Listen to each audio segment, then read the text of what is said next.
Bonjour, c'est JB, créateur du site lesviolets.com, pour le premier podcast totalement dédié au TFC.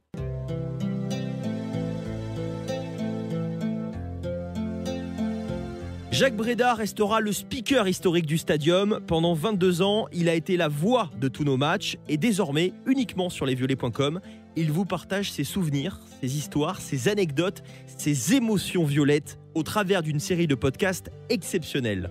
Et place maintenant au 5e épisode.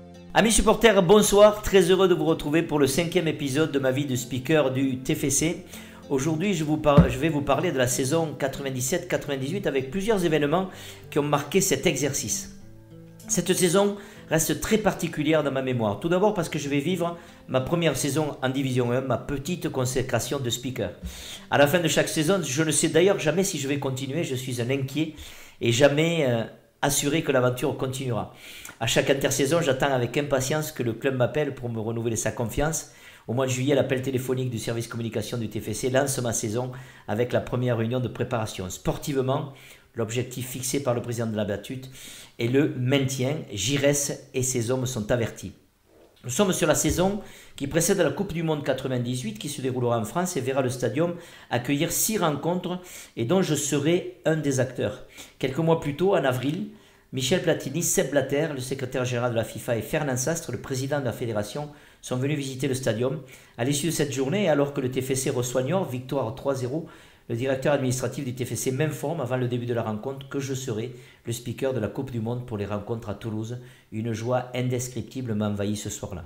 Quelques mois plus tard, pour ce début de saison, je regarde ce stadium en travaux qui se transforme petit à petit et ce sera le cas tout au long du championnat, ce qui obligera les supporters, les abonnés et les partenaires à s'adapter à son évolution, en commençant par les 2 premiers matchs qui se dérouleront au 7 deniers, sanctionnés par une victoire 1-0 contre Rennes et un nul 1-1 face à Bastia. Personnellement, ces changements ne m'ont pas trop perturbé, même s'il a fallu qu'à chaque avancée des travaux, je repère où les clubs de supporters avaient été replacés. Le 24 janvier marque une étape supplémentaire à 6 mois de la Coupe du Monde avec l'inauguration du nouvel éclairage. Un éclairage grand luxe, 208 projecteurs, 375 kW qui mettait encore plus en valeur la beauté de notre petit Wembley, le surnom que l'on a donné au stadium. Ce soir-là, c'est Lens qui y verra plus clair que les Toulousains en s'imposant 2-1. Le TFC qui va virer à la 10e place à la trêve va connaître une seconde partie de saison très difficile. Je ne peux pas imaginer, comme beaucoup de supporters, que le TFC descende en Division 2 alors que Toulouse accueillera la Coupe du Monde et que le Stadium, avec ses 38 000 places et son nouveau look, en fera un des plus beaux stades de France. Avant-dernier match au Stadium, le TFC reçoit Metz qui lutte pour le titre dans cette saison à 18 clubs. En même temps se joue la rencontre Guingamp-Le Havre, une journée à haut risque pour les Violets qui devront ensuite se rendre à Rennes, un autre club malade pour boucler la saison. La journée précédente, les Toulousains ont réalisé un exploit en allant s'imposer à Monaco 1-0 grâce à un tir de Laurent Batles. Giresse invoque les dieux du football tant son équipe montre un état d'esprit exemplaire et mérite d'être récompensé. À la sortie du tunnel, j'ai une impression bizarre. Je fais confiance à mon équipe, mais je lis aussi la peur dans les visages crispés. Les dieux du football ne vont pas se manifester au stadium. Metz remporte le match sur un but dévié de Mérieux qui trompe Richert, mais en Bretagne, du côté de Guingamp. Au stadium, la défaite du TFC a assommé tout le monde. À Guingamp, le match a pris du retard. À l'époque, il n'y avait pas les téléphones portables et les réseaux sociaux pour écouter les matchs, mais la radio. À côté de moi, un ami, Yvon Girardin, préposé à l'écoute des autres rencontres pour que je puisse donner les scores à la mi-temps et à la fin des matchs pour informer les supporters puis donner toutes les informations en après-match. Il est là, à côté de moi, sur la pelouse. Les spectateurs restent, ne partent pas.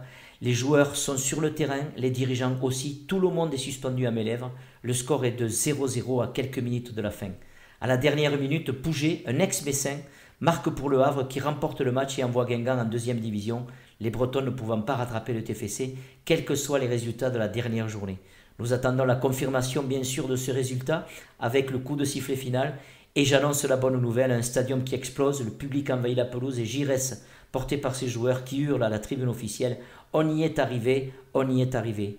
Nous venions de nous sauver, mais nous étions heureux comme si nous étions champions. Je me lâche au micro en remerciant les joueurs et le staff, les supporters pour leur soutien, les dirigeants et je donne rendez-vous à la saison prochaine en Division 1. La soirée d'après-match de fin de saison va être belle. Quel bonheur! Cette saison, C'était aussi la première saison du duo avec mon ami Philippe Toms, mais j'y reviendrai sur un prochain podcast. À la prochaine mes amis, pour le 6e épisode où nous parlerons des présidents. À très vite et n'oubliez surtout pas, pour le TFC, hip hip hip.